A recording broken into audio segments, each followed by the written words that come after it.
जय हिंद दोस्तों, स्वागत है आपका आपके अपने YouTube चैनल डी के सर यूनिक क्लासेस में। तो आज हम आपको एथिल एल्कोहल के बारे में बताएंगे कि एथिल एल्कोहल क्या होता है और इसे किस प्रकार से हम बना सकते हैं। एथिल एल्कोहल तो इसका IUPAC नेम होता है एथेनॉल। और इसका अणुसूत्र जो होता है इसका अणुसूत्र होता है C2H5OH। अब अगर इसका अणुभार निकालना हो यहाँ से तो इसका अणुभार निकालेंगे हम 2 गुणे कार्बन का परमाणु भार होता है 12 प्लस 5 गुणे हाइड्रोजन का होता है 1 प्लस 16 प्लस 1, 12 दूनी 24, 5 करना 5, 16 प्लस 1, फिर इनको ऐड करेंगे तो हो जाएगा 46 या 46। तो इस प्रकार से इसका हम परमाणु भार निकाल सकते हैं। अब अगर इसकी संरचना सूत्र हम संरचना सूत्र निकालना हो, संरचना सूत्र अगर ज्ञात करना हो तो इसे निकालेंगे हम CH2। तो यहाँ से हो गया CH2, H5 हो गया यहाँ से या OH। इस प्रकार से इसका यह सूत्र हो गया CH3, या हम इसे लिख सकते हैं CH3CH2OH।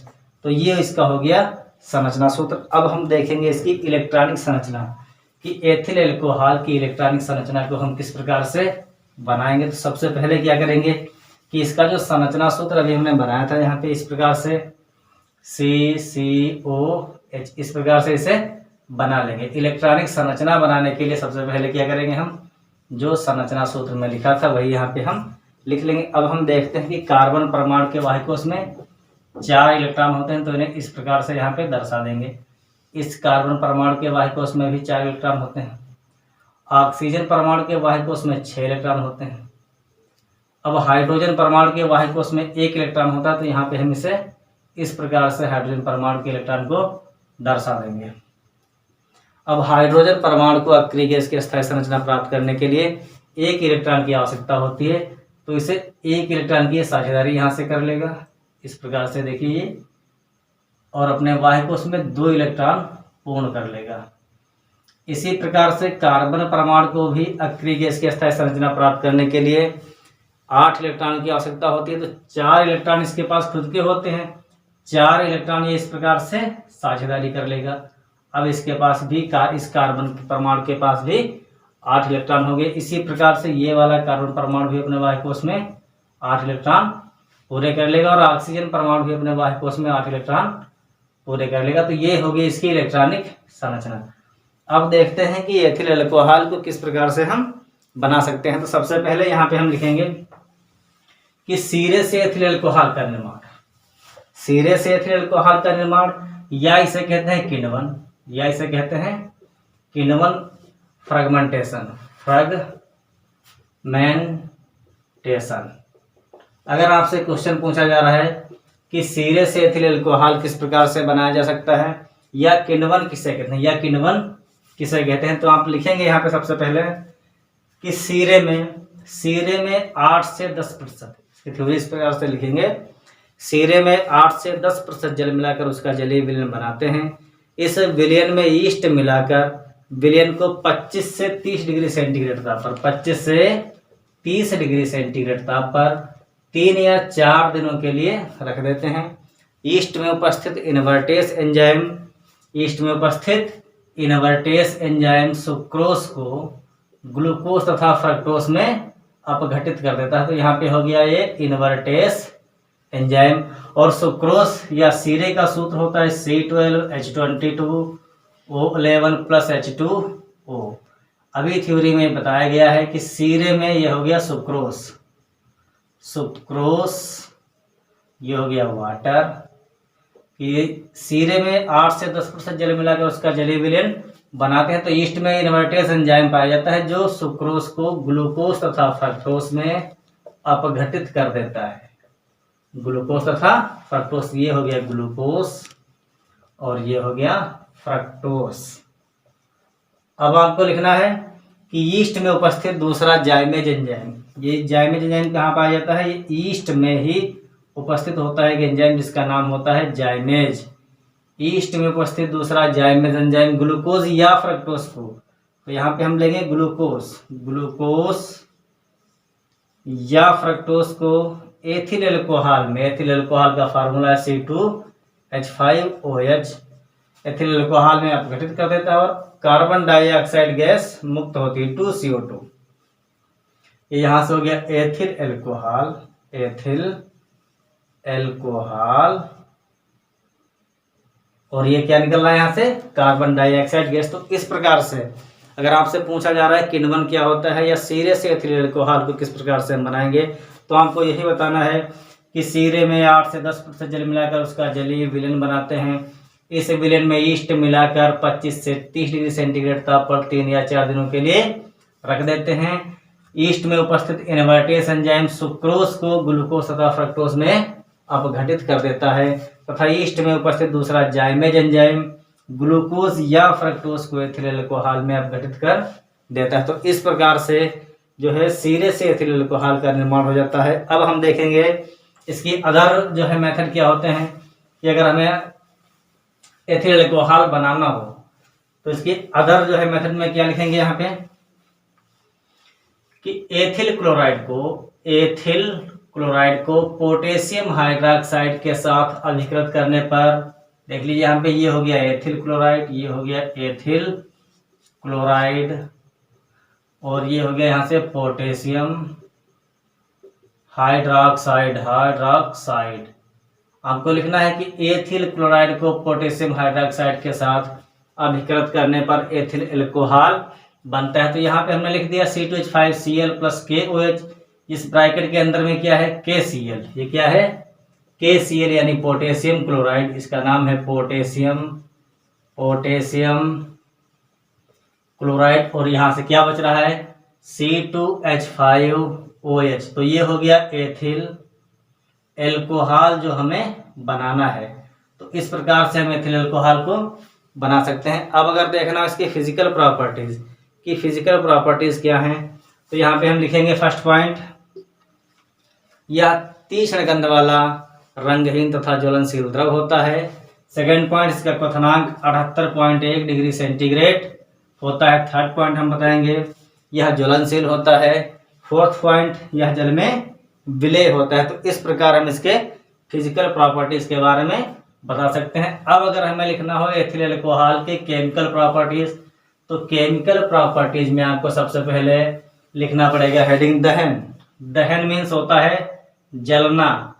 तो हम किसी भी चीज को अगर जलाएंगे तो वहां से CO2 निकलेगी। क्या निकलेगी CO2। तो हमें बताना है कि एथिल एल्कोहल एक ज्वलनशील द्रव होता है जिसे ऑक्सीजन के साथ अभिकृत करने पर यह कार्बन डाइऑक्साइड तथा जल बनाता है। तो सबसे पहले लिखेंगे यहाँ पे एथिल एल्कोहल का फार्मूला प्लस ऑक्सीजन जरूरी होती है दहन के लिए O2। अब यहाँ पे हम देख लेंगे H कितने हैं 6 का मतलब हो यहाँ पे 3H2O और C कितने हो रहे हैं यहाँ पे तो हो जाएगा 2CO2। अब ऑक्सीजन की बैलेंसिंग पूरी कर लेंगे। यहाँ पे ऑक्सीजन कितना है 2 दूनी 4 और 3 करना 3 हो रहा है 7। तो यहाँ पे ऑक्सीजन है 1 और हमें जोड़ने कितने हैं 6, तो यहाँ पे लिख देंगे 3O2। तो इस प्रकार से ये हो गया एथिल एल्कोहल और ये है ऑक्सीजन। तो दहन में हम लिखेंगे कि एथिल एल्कोहल को ऑक्सीजन के साथ अभिकृत करने पर कार्बन डाइऑक्साइड का फार्मूला है CO2 प्लस जल यानी H2O बनता है। अब अगर सेकेंड पॉइंट हमें लिखना हो इसकी सेकेंड हेडिंग, तो सेकेंड हेडिंग हम लिखेंगे PCl5 से अभिक्रिया या लिख सकते हैं इसे हम रिएक्शन विद PCl5। ये हो गया इसका रिएक्शन विद PCl5। अब अगर एथिल एल्कोहल को PCl5 के साथ में अभिकृत कर दें तो सबसे पहले हम यहाँ पे लिखेंगे कि ethyl alcohol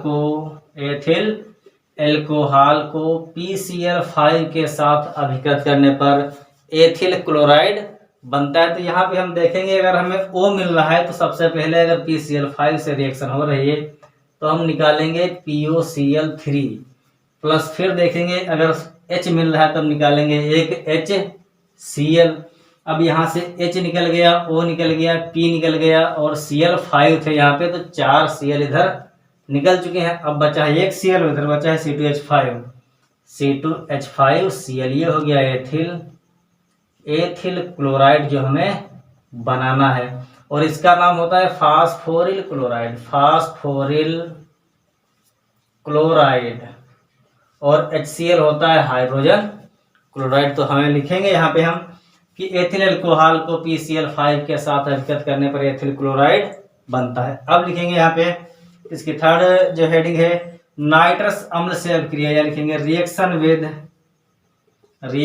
with nitrous acid. Nitrous acid का फार्मूला होता है HNO2। तो सबसे पहले हम देखेंगे एथिल अल्कोहल का फार्मूला यहाँ पे C2H5OH, और नाइट्रस अम्ल का है HNO2 गिव्स। तो यहाँ से निकल रहा है जल, ये क्या निकल रहा है यहाँ से जल। अगर यहाँ से हम जल निकाल देंगे या वाटर को अलग कर देंगे, तब क्या बचेगा यहाँ से C2H5NO2, C2H5NO2, ये हो गया नाइट्रोएथेन।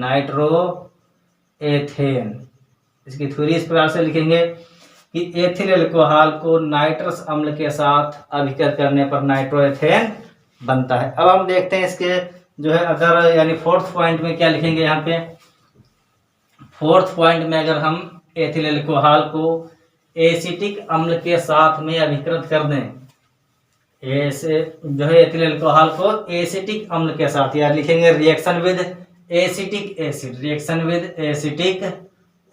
एसिटिक एसिड का फार्मूला होता है CH3COOH। तो इसमें क्या होगा, सबसे पहले हम लिखेंगे यहाँ पे एसिटिक अम्ल CH3COOH, और एथिल अल्कोहल का फार्मूला अभी लिखवाया है हमने C2H5OH, इसे उल्टा करके लिख देंगे HOC2H5 गिव्स। देख लीजिए यहाँ से क्या निकल रहा है, ये निकल रहा है यहाँ से जल, ये यहाँ से निकल गया जल H2O। अब क्या बच रहा है इधर CH3COOC2H5, इसका नाम है एथिल एसीटेट, और ये एक प्रकार का एस्टर है। क्या है ये एक प्रकार का एस्टर है। तो हम लिखेंगे कि एथिल अल्कोहल को एसिटिक अम्ल के साथ में अभिकृत करने पर एथिल एसीटेट या एस्टर बनता है। ये इसकी रिएक्शन होगी। अब हम लिखेंगे अगली रिएक्शन शायद 5th नंबर पे है, एसिटिक अम्ल से यहाँ पे लिख दिया, ठीक। कार्बोनिल क्लोराइड से अभिक्रिया, या लिखेंगे रिएक्शन विद कार्बोनिल क्लोराइड। तो कार्बोनिल क्लोराइड का फार्मूला होता है CH3COCl।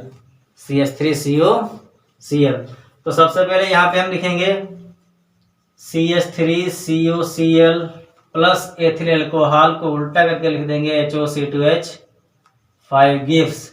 देख लीजिए यहाँ से क्या निकल रहा है HCl, यहाँ से निकल रहा है ये HCl, तो इसे हम अलग लिख देंगे HCl। अब क्या बच रहा है CH3CO, इधर क्या है OC2H5, ये भी हो गया एथिल एसीटेट, या इसे कहेंगे हम एस्टर, तो थ्योरी में क्या लिखेंगे कि एसिटिल क्लोराइड को एथिल अल्कोहल के साथ में अभिकृत करने पर एथिल एसीटेट या एस्टर बनता है। अब अगर नेक्स्ट हेडिंग बनाएंगे निर्जलीकरण का मतलब होता है कि किसी भी पदार्थ से जल को बाहर निकाल देना। तो हम यहाँ पे लिखेंगे कि एथिल अल्कोहल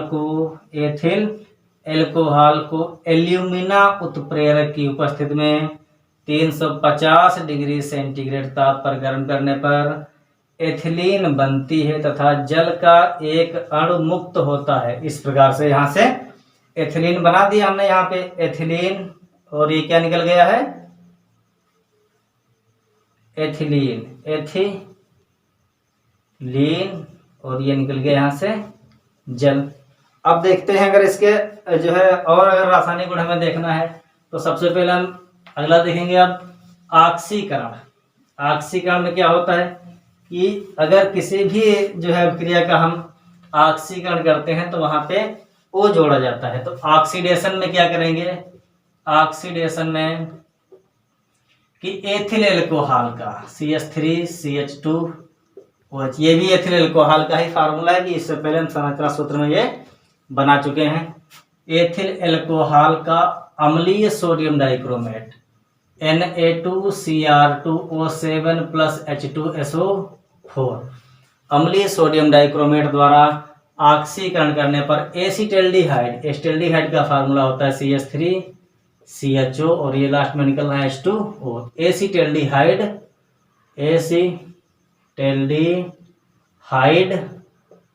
बनता है, एसिटल्डिहाइड बनता है जिसका पुनः ऑक्सीकरण करने पर, जिसका पुनः ऑक्सीकरण करने पर एसिटिक अम्ल प्राप्त होता है। CH3COOH, ये हो गया यहाँ से एसिटिक एसिड, एसिटिक अम्ल प्राप्त होता है। अब अगर हम देखेंगे अगले जो इसके रिएक्शन है विहाइड्रोजनीकरण। विहाइड्रोजनीकरण मीन्स होता है कि किसी भी यौगिक से हाइड्रोजन को अलग कर देना। तो विहाइड्रोजनीकरण में हम लिखेंगे कि एथिल एल्कोहल का CH5OH, या इसका फार्मूला लिखेंगे CH3CH2OH। एथिल एल्कोहल का विहाइड्रोजनीकरण करने पर एसिटल्डिहाइड बनता है, एसिटल्डिहाइड बनता है तथा हाइड्रोजन गैस मुक्त होती है। इसे हम गैस के रूप में निकाल देंगे। यहाँ से ये H2 अगर निकाल दिया जाए तो अब क्या बचेगा, CH3CHO, ये हो गया एसिटल्डिहाइड।